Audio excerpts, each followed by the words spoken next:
Hi everyone, welcome to JR tutorials. I am your friend Rahul Jaiswal. तो दोस्तों कैसे हो आप लोग? जरूर से उम्मीद करता हूँ अच्छी तरीके से पढ़ाई वढ़ाई कर रहे होंगे। एग्जाम भी नजदीक है, फर्स्ट यूनिट टेस्ट एग्जाम नजदीक आ चुका है। तो देखो हमने आप सभी स्टैंडर्ड के बच्चों के लिए पूरे कंटेंट्स डाल के रखे हुए हैं, मतलब पूरे subject wise lecture videos available है। तो आप लोग उसको देख के अच्छी तरीके से अपना कॉन्सेप्चुअल नॉलेज को क्लियर कर सकते हो और अपने एंड से मेहनत करना मत भूलना, जितना हो सके पढ़ाई करते रहो दोस्तों। तो दोस्तों आज फिर से मैं लेकर आ गया हूं एक और प्रॉब्लम सेट का बेहतरीन वीडियो। जैसे कि आप जानते हैं हमने 10th स्टैंडर्ड के लिए प्रॉब्लम सेट सीरीज स्टार्ट किया हुआ है और इसमें हमने अलजेब्रा के 2 चैप्टर, ज्योमेट्री के 2 चैप्टर कंप्लीट कर दिए और अलजेब्रा का 3rd चैप्टर जिसका नाम है अरिथमेटिक प्रोग्रेशन, इसको भी स्टार्ट कर दिया था। और आज इस चैप्टर का लेक्चर नंबर 4 यानी चौथा लगातार लेक्चर हम लेकर आ गए हैं अरिथमेटिक प्रोग्रेशन के प्रॉब्लम सेट नंबर 3 का। और इस वीडियो के अंदर भी हम लगभग 2 से 3 क्वेश्चंस देखने वाले। बहुत बड़ा वीडियोस नहीं बना रहे, जानबूझ के 3-3 4-4 एग्जांपल डेली बेसिस पे सॉल्व करा रहे, ताकि यार आप लोग हर दिन आराम से थोड़े थोड़े क्वेश्चंस को पढ़ सको। लेकिन सबसे इंपॉर्टेंट चीज क्या होता है, अगर आप ये अरिथमेटिक चैप्टर जो है अरिथमेटिक प्रोग्रेशन का, ये चैप्टर के प्रॉब्लम सेट के वीडियोस अगर देख रहे हो तो इसके पहले आपने हमारे लेक्चर वीडियोस देखना जरूरी है। क्योंकि अगर आपने लेक्चर वीडियोस देखा होगा तभी तो आपको कॉन्सेप्ट पता होगा, तभी तो आप ये प्रॉब्लम सेट के जो एग्जांपल्स हम कराएंगे तभी तो आपको वो चीज समझ में आएगा। तो रिकमेंडेशन मेरा यही रहेगा कि पहले वो सब लेक्चर्स देखो, उसका कॉन्सेप्ट सीखो, उसको थोड़ा बहुत सॉल्व करो, प्रैक्टिस सेट के एग्जाम्पल जो हमने कराए हैं उसको समझो, ठीक है। उसके बाद जाके ये प्रॉब्लम सेट के वीडियोस देखोगे तो ज्यादा हेल्पफुल होगा और ये प्रॉब्लम सेट वीडियोस आपके लिए रिवीजन जैसा काम करेगा।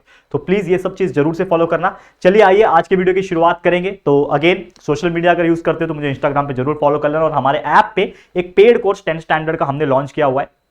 पूरा साइंस, पूरा मैथ्स एंड पूरा एसएसटी वहां पे पढ़ा रहे हैं हम लोग फ्रेश तरीके से। तो एक बार चेकआउट जरूर से कर लेना, ठीक है। चलिए आ जाते हैं टॉपिक पे। तो हमने लास्ट लेक्चर में हमने क्वेश्चन नंबर आई गेस 6 तक कंप्लीट कर दिया था। यस, क्वेश्चन नंबर 6 हमने कंप्लीट कर दिया था। आज हम लोग क्वेश्चन नंबर 7 देखने वाले। तो question number 7, question number 8 and question number 9, आज 3 क्वेश्चन हम देखेंगे। फटाफट से सॉल्व कराते हैं, ध्यान से देखिएगा आप लोग, बहुत अच्छा आपको लगेगा और ईजी भी लगेगा, ठीक है। अच्छी तरीके से पढ़ाई करते रहो। तो सबसे पहले अगर आप देखोगे एक एपी है यहाँ पे, in an AP a is equal to -5। मतलब क्या है ये ए क्या है? फर्स्ट टर्म है। तो एक एपी के अंदर ए का वैल्यू यानी फर्स्ट टर्म का वैल्यू दे रखा है -5, लास्ट टर्म जो होगा यानी टीएन का वैल्यू होगा जो कि 45 दे रखा है, ठीक है। पहला टर्म पता है, लास्ट टर्म पता है। If the sum of all numbers in AP, जितने भी नंबर्स उस एपी के अंदर है उसका अगर हम प्लस करेंगे तो 120 आएगा। मतलब ये क्या दिया है? एसएन दिया हुआ है, यानी सम ऑफ द nth टर्म ये मुझे दिया हुआ है 120। मतलब हमें ए पता है, हमें टीएन पता है, हमें एसएन भी पता है और हमें बोल रहा है how many terms are there. मतलब हमें पूछा है कि कितने टर्म्स होंगे, मतलब एन निकालना है हमें। कितने टर्म मतलब एन टर्म, तो एन हमें निकालना है। और साथ ही में पूछा है find the value of D, यानी डी मतलब क्या होता है? कॉमन डिफरेंस हमें निकालना है। तो बहुत सिंपल है, चलिए सॉल्व करते हैं। तो सबसे पहले जो चीज दिया है वो लिख दो। आपको दिया हुआ है ए यानी टी1 का वैल्यू दिया हुआ है जो कि है -5। आपको लास्ट टर्म जिसको टीएन बोलते हैं, टीएन का वैल्यू दे रखा है 45 और एक तीसरा टर्म जो है जो कि आपको 120 दे रखा है, जो कि सम ऑफ ऑल नंबर है, यानी एसएन का वैल्यू दे रखा है 120। ये 3 चीज आपको दे रखा है। आपको निकालना क्या है? आपको निकालना है एन का value, n is equal to question mark, और डी का value, d is equal to question mark. इतने सारे चीजें आपको चलो निकाल रहे हैं। अब एक एक करके हम लोग सॉल्व करेंगे। तो सबसे पहले जो चीज दिया है उसके ऊपर हम अगर फोकस करें तो टीएन का वैल्यू है 45 and with in the formula of t n is equal to a plus n minus 1 into d. This is the formula we know, this is the formula we know. तो इसमें मुझे TN का value दिया है 45, लिख दिया 45 is equal to ए का value मुझे पता है जो कि है -5, लिख दिया, plus n minus 1 into D. ये मुझे पता ही नहीं है, ना तो मुझे n का वैल्यू पता है ना तो मुझे d का वैल्यू पता है, तो इसको मैं एज इट इज छोड़ दूंगा, ठीक है। अब ये -5 को उधर भेज दूंगा तो ये 45 प्लस हो जाएगा 5 के, ये 5 उधर जाएगा तो प्लस हो जाएगा, is equal to n minus 1 multiply by d, ठीक है। ये हो गया। तो ये क्या हो जाएगा हमारा 50 is equal to n minus 1 multiply by d. अब मैं क्या कर सकता हूं, या तो डी का वैल्यू निकाल सकता हूं तो 50 अपॉन n माइनस 1 हो जाए, या तो उसको एज इट इज छोड़ देता हूं। तो मैं इसको एज इट इज छोड़ देता हूं और इसको इक्वेशन नंबर 1 मान लेता हूं, क्योंकि मुझे ना तो n का वैल्यू पता है ना तो d का वैल्यू पता है। तो मैं इसको इक्वेशन मान के छोड़ देता हूं और आगे सॉल्व करने की कोशिश करता हूं कि क्या कोई इक्वेशन नया आता है जिसके हेल्प से ये इक्वेशन और 2 इक्वेशन मिलकर सॉल्व करके आंसर हम निकाल पाए, ठीक है। इसको हमने एज इट इज छोड़ दिया। अब दूसरा चीज मैं ले रहा हूं यहां पे, जो हम लोग को बोल के रखा है एसएन का वैल्यू। एसएन का वैल्यू दे रखा है, तो एसएन का फॉर्मूला क्या होता है दोस्तों? SN is equal to n/2 होता है 2a plus n minus 1 multiply by D. This is the formula, this is the formula. अब इसमें आप देखोगे तो एसएन का वैल्यू 120 दे रखा है, तो इधर लिख दिया मैंने 120 इज इक्वल टू एन का वैल्यू मुझे पता नहीं है तो n/2 वैसे का वैसे ही रहेगा। 2 मल्टीप्लाई बाई ए का वैल्यू मुझे पता है जो कि है -5, तो ए के जगह पे -5 डाल दिया मैंने, plus n minus 1 multiply by D वैसे का वैसे ही रहेगा। लेकिन अगर आपने नोटिस किया तो यहां पे n माइनस 1 इंटू डी है और यही n माइनस 1 इंटू डी का जो वैल्यू है वो 50 है। तो हम क्या इक्वेशन नंबर 1 का जो n माइनस 1 इंटू डी का जो वैल्यू है 50, वो यहां पे n माइनस 1 डी की जगह पे डाल सकते हैं। तो हम लोग लिखेंगे यहां पे कि 120 is equal to n/2 bracket में 2 मल्टीप्लाई बाय -5 -10 हो गया, प्लस ये n-1 इंटू डी, ये पूरे के जगह पे क्या लिख सकता हूं 50 लिख सकता हूं यहां पे। और ये आया कहां से, रीजन लिख दो, दैट इज ये आया from the equation number 1, from 1 से आया।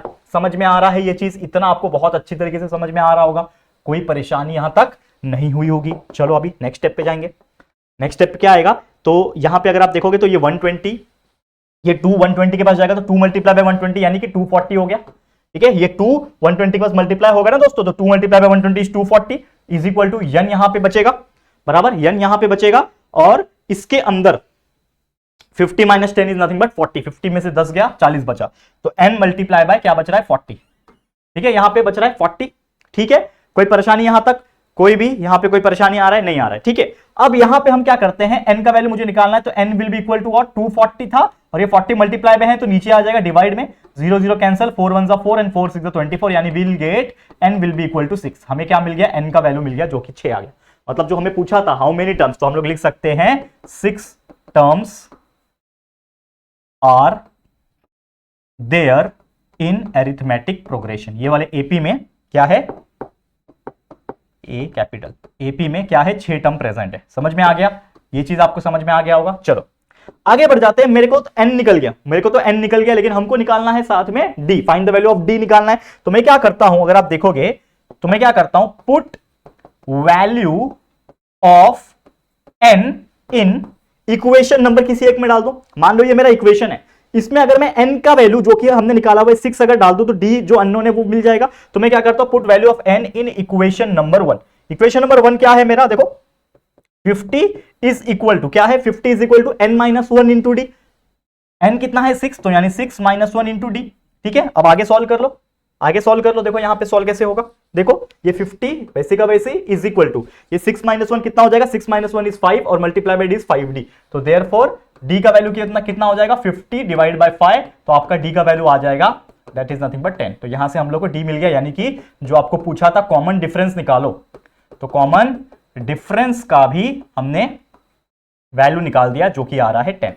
कितना सिंपल था ये क्वेश्चन, देखो मैं साइड हटता हूं, देखो कितना इजी क्वेश्चन था, और इससे ज्यादा सिंपल हो नहीं सकता क्वेश्चन। इसमें आपको खाली a का वैल्यू दिया था, tn का वैल्यू दिया था, sn का वैल्यू दिया था, और इसी को लेके इसको ही कंसीडर करके हमने हमारा जो वैल्यूज है जिसका नाम है दोस्तों हमारा a का माफ करना n का value that is number of terms कितना रहेगा उसका वैल्यू, और कॉमन डिफरेंस जो कि d है कितना कितना गैप रहेगा वो हमने निकाल दिया। कितना इजी तरीके से समझ में आ गया है, तो उम्मीद करता हूं ये क्वेश्चन आपको बहुत अच्छे समझ में आ गया होगा। अगले क्वेश्चन पे चलते हैं। देखो क्या है अगला क्वेश्चन, देखो क्या क्वेश्चन बोल रहा है कि सम ऑफ फर्स्ट टू n, यानी कि नंबर जो है 1 से लेके n नेचुरल नंबर इज 36।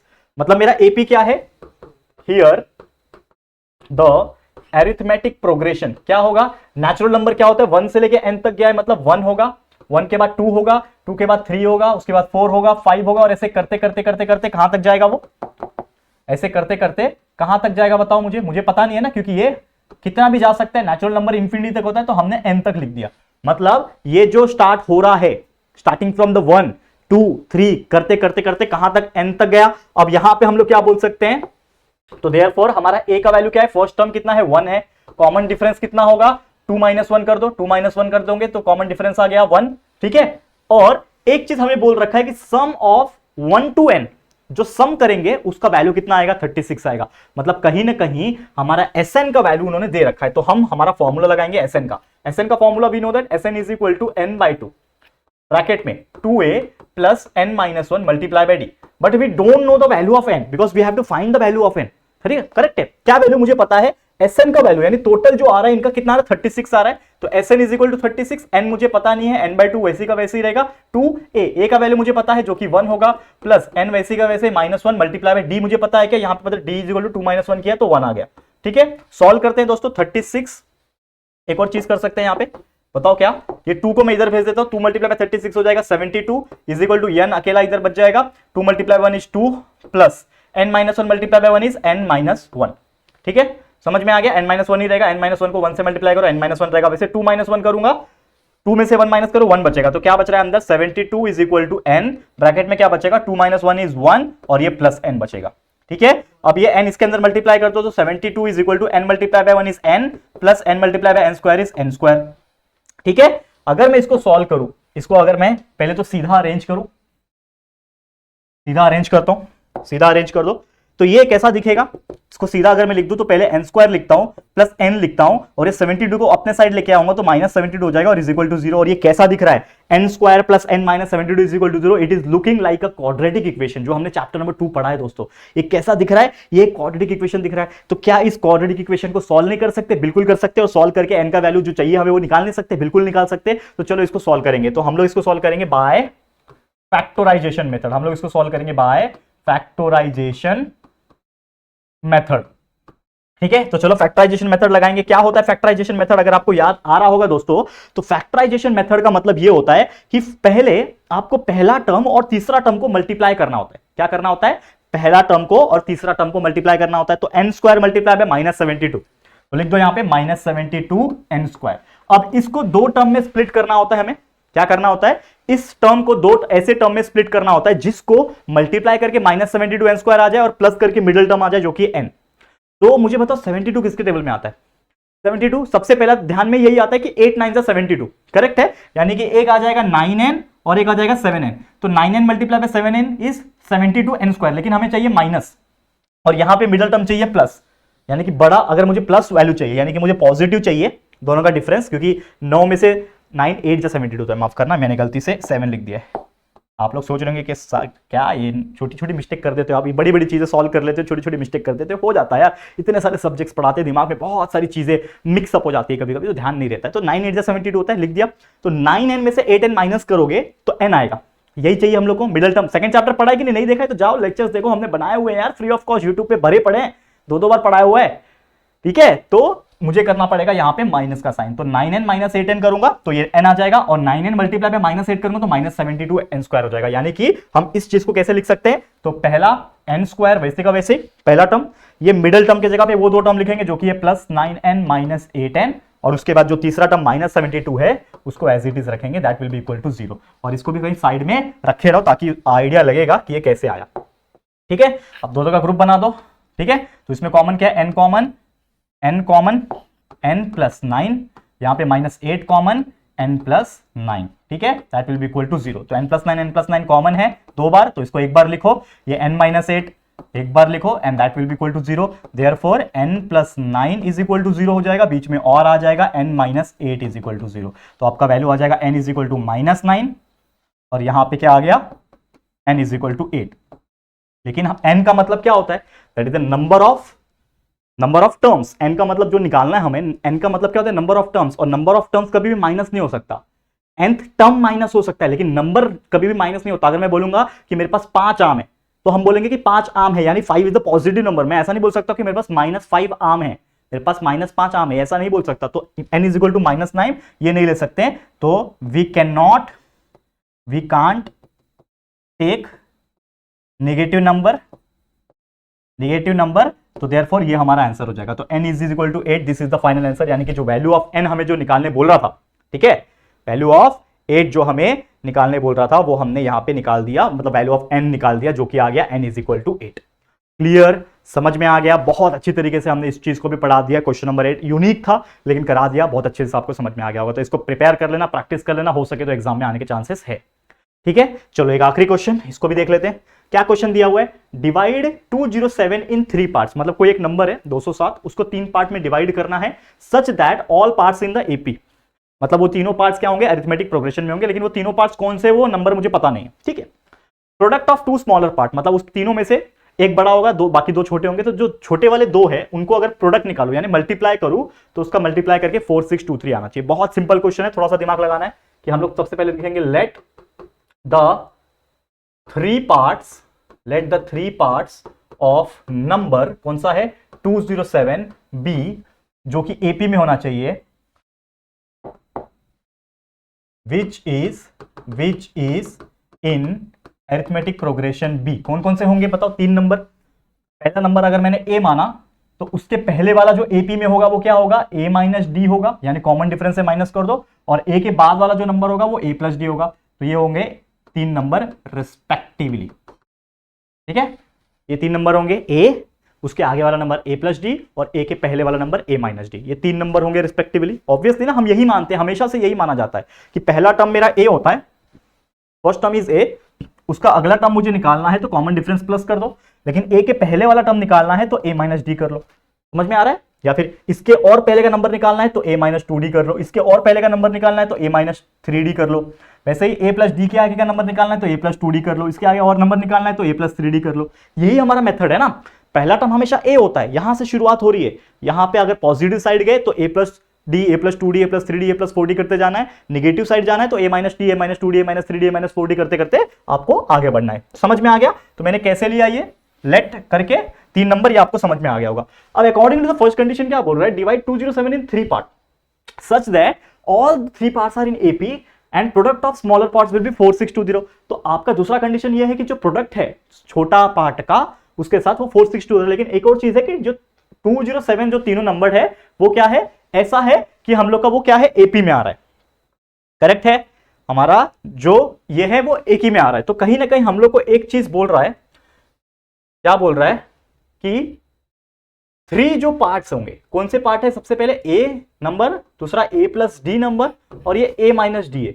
ये तीनों जो है किसके पार्ट है, इस नंबर के पार्ट है जो कि है 207। तो ये किसके बराबर होगा, 207 के बराबर होगा। मानते हो ये चीज?